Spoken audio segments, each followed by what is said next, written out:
It was the early 2000s, and I was 15, growing up in rural Australia. If you've ever lived out in the bush, you know there is a certain freedom to eat the kind you don't get in the city. Dirt roads, eucalypt forests stretching forever, and enough space to disappear for days. So when my cousins and a couple of mates planned an overnight camping trip, it was nothing out of the ordinary. It felt like we were miles from anything, and we probably were. We pitched our tents and cracked jokes about who'd forget their sleeping mat. We'd done this a dozen times before. Just 5 of us, loaded up with backpacks, a little food, and the kind of optimism only teenagers can afford. Warm, dry, still.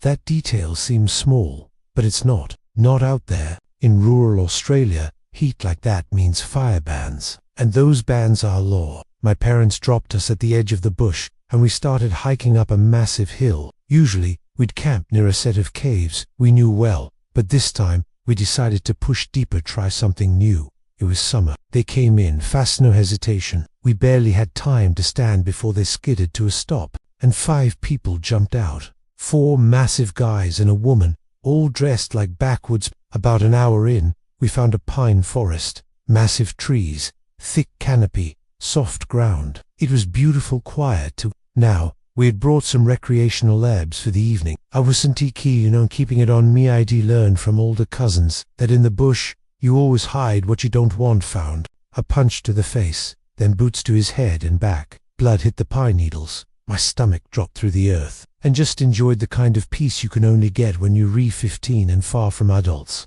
When we got back, the vibe shifted fast, so I stashed it away a short walk from camp. Not like it was a warning, like it was personal. My ribs hurt. My lips split open. They yelled about the fire, called us idiots, criminals. One of them had a baton. Another had what looked like a sidearm. This wasn't bush rangers yelling at kids. These people were trained. I had a bad feeling about this, like when you know something's coming but can't explain it. Later, I asked Barad to go exploring. We wandered the forest, laughed about stupid school stories. My older cousin O'Doggy was 19 and thought he knew everything. Had started a small fire, even though it was a fire ban day. I snapped, "Dude, put that out. That's insanely dangerous." He waved me off. "Relax. It's just small. I've got it under control." But I couldn't relax. After 30 minutes of pure humiliation, they called local police. I didn't trust cops before, and now I knew how the system worked. Snitches get stitches,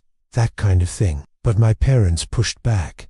And then, we heard them. 2 loud engines tore through the silence. Big 4WDs with metal bumpers, roof racks, the works. One had a water tank bolted to the back. My dad turned cold, the way people do when anger's the only thing keeping them from falling apart. The people who assaulted us didn't work in the area, but they were part of the same system. The Blue Wall.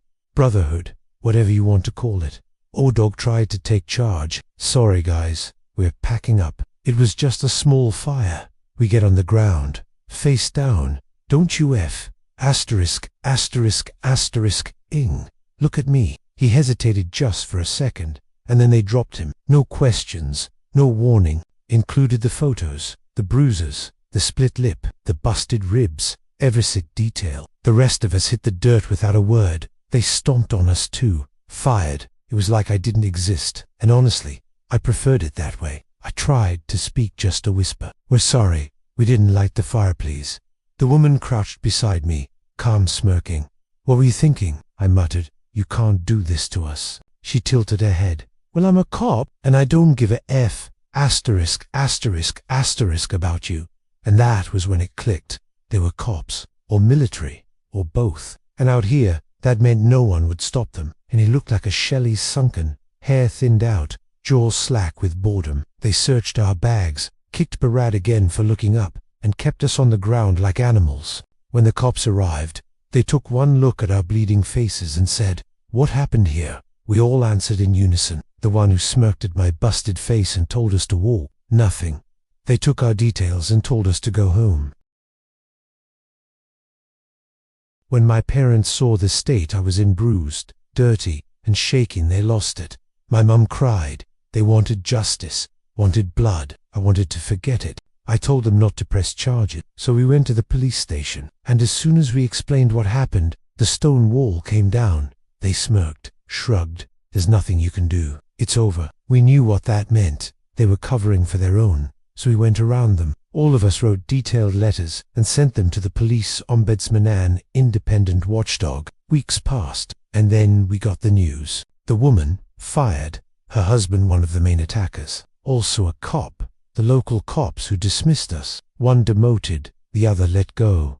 The military guys disciplined internally, which meant something, at least. Suddenly, the cops who used to pull me over randomly, search me for fun, follow me through town, they stopped. Completely. 2 years later, I walked into a Blockbuster. You know, back when you could still rent movies for a weekend, and there he was. One of the local cops who refused to help us. Only now, he wasn't in uniform. He was wearing a blue polo shirt with a name tag, standing behind the checkout desk. I couldn't resist. I walked up, movie in hand, saw his name tag. Oh, hey, Michael, right. He blinked, didn't recognize me at first. Then he did. I smiled. How the mighty have fallen. He didn't say a word, just scanned my DVD, hands shaking. That was enough. Justice doesn't always arrive sometimes it arrives quietly in a rented movie aisle, years later, wearing a faded name tag and the weight of a ruined career. And that warmth I felt in my chest, it wasn't just vindication, it was survival. It was knowing that, even in a broken system, sometimes you get to watch it eat itself.